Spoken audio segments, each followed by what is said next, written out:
વાંસ એક એવી જાતિ છે વૃક્ષોની અંદરની, એને 24 કલાકમાં વાંસ 121 સેન્ટીમીટર સુધી વધી શકે.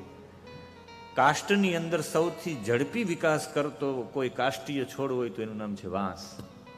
દક્ષિણ આફ્રિકામાં જે છે 24 કલાકમાં 121 સેન્ટીમીટર એટલે 47 ઇંચ વધી શકે 24 કલાકમાં, જેની તત્કાલ વૃદ્ધિ થઈ શકે એવો આ વાંસ છે.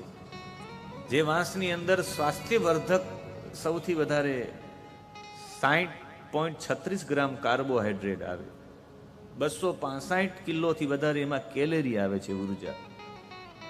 વાંસની વિશેષતા એ છે એમાં એક પણ કીટકજન્ય રોગ લાગુ ન પડે, એક પણ બીમારી લાગુ ન પડે. દુષ્કાળ પડે તો એ વાંસમાં કંઈ ન થાય, ને અતિવૃષ્ટિ થાય તો એ વાંસમાં કંઈ ન થાય, એવો વાંસ છે. એની કોઈ પ્રભાવ એની ઉપર ન પડી શકે.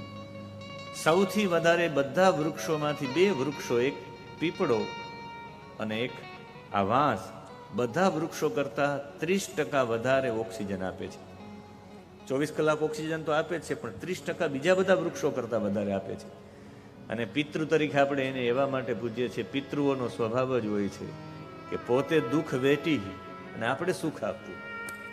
એટલે આપણી સંસ્કૃતિમાં પીપળાને અને વાંસને પિતૃ સ્વરૂપ માનવામાં આવે. બધાનો કાર્બન ડાયોક્સાઇડ ગ્રહણ કરી અને 24 કલાક ઓક્સિજન આપે, પોતાની કેપેસિટી કરતાં પણ 30% વધારે ઓક્સિજન આપે, એટલે એને પિતૃ સ્વરૂપ માનીએ છીએ.